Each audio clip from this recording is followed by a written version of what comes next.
আজকে আমরা এরকম একটি মজার টেসলা কয়েল তৈরি করা শিখব। এই টেসলা কয়েল তৈরিতে যা যা ব্যবহার করব, 2N4A মডেলের একটি ট্রানজিস্টর, 22 কিলো ওহমের একটি রেজিস্টর, 9 ভোল্টের একটি ব্যাটারি আর ইনসুলেটেড কপার ওয়্যার। প্রথমে আমরা একটি কয়েল তৈরি করে নিব, যে কারণে ব্যবহার করছি এরকম একটি পিভিসি পাইপ।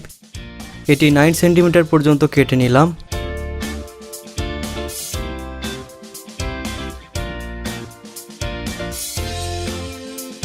এরপর এটাতে এরকমভাবে তার পেঁচিয়ে নেব, আর খেয়াল রাখবো যাতে একটি তার আরেকটি তারের উপর না পড়ে।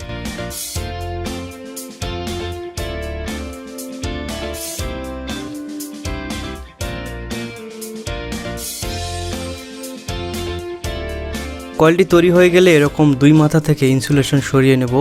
এবার এটির একটি মাথা কার্ডবোর্ডে ফিক্সড করে নেই। দেন প্রয়োজন হবে এরকম যে কোনো ধরনের তার। এই তারকে এরকমভাবে 3 বার পেঁচিয়ে নিব এবং এটা কয়েলের নিচে এনে ফিক্সড করে দেব। এটি ব্যবহারের কারণে বৈদ্যুতিক তরঙ্গের সৃষ্টি হয় এবং উপরের অংশে বেশি পরিমাণ হাই ভোল্টেজ পাওয়া যায়। এবার এই তারের সাথে ট্রানজিস্টরকে সংযোগ দেব। তবে এর পূর্বে ট্রানজিস্টর সম্পর্কে কিছু বেসিক বিষয় জেনে নেই। ট্রানজিস্টর সাধারণত সার্কিটের ভোল্টেজ এবং লো সিগন্যালকে বৃদ্ধি করার জন্য ব্যবহার হয়। আর সার্কিটের ভোল্টেজ প্রবাহের সময় কোথায় কোন ভোল্টেজ আটকাতে হবে, কোথায় ছাড়তে হবে, ট্রানজিস্টর ইলেকট্রনিক সার্কিট এভাবে সুইচ হিসেবে নিয়ন্ত্রণ করে থাকে। ট্রানজিস্টরের সাধারণত 3টি অংশ থাকে। এই ট্রানজিস্টরের ফ্ল্যাট অংশে প্রথমে এমিটর, বেস, এরপর কালেক্টর থাকে। তো এবার এই তারকে ট্রানজিস্টরের তৃতীয় লেগ বা কালেক্টরের সাথে সংযোগ দেই। এরপর পেঁচানো কয়েলের তারকে ট্রানজিস্টরের মাঝের লেগ বা বেসের সাথে সংযোগ দেই। সেই সাথে বেসের রেজিস্টরকেও জুড়ে দেই। দেন পেঁচানো অপর তারকে রেজিস্টরের সাথে সংযোগ দেই। ফাইনালি ব্যাটারি ক্লিপের পজিটিভ বা লাল তারের সাথে রেজিস্টরকে সংযোগ দেই এবং অপর নেগেটিভ বা কালো তারকে ট্রানজিস্টর ইমিটরের সাথে কানেকশন দেই। এখন এই টেসলা কয়েলের সিগন্যাল বৃদ্ধি করার জন্য এরকম অ্যালুমিনিয়াম ফয়েল ব্যবহার করতে পারি।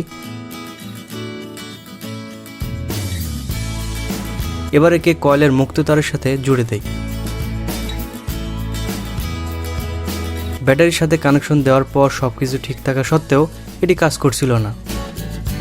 পরে দেখলাম এই পেঁচানো তারের দুটো মাথাকে যদি পরিবর্তন করে দেই তবে এটি ঠিকভাবে কাজ করছে।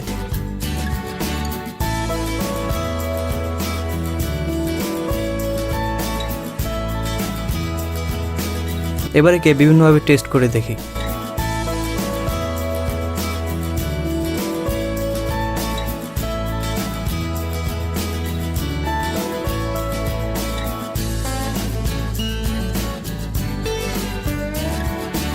একটা মজার বিষয় খেয়াল করুন, এ ধরনের এনার্জি বাল্ব জ্বলতে প্রয়োজন 110 থেকে 220 ভোল্ট এসি কারেন্ট, অথচ এই বাল্বটি মাত্র 9 ভোল্ট ডিসি কারেন্টে কোনো প্রকার তার ছাড়াই জ্বলছে। এই টেসলা কয়েলটি মোটামুটি ভালোই কাজ করছে। তো এই পুরো প্রজেক্টটি তৈরিতে প্রায় 70 টাকার মতো খরচ হয়েছে। আশা করি আপনাদের ভিডিওটা ভালো লেগেছে। সে পর্যন্ত ভালো থাকবেন। দেখা হয় পরবর্তী কোনো ভিডিওতে। আসসালামু আলাইকুম।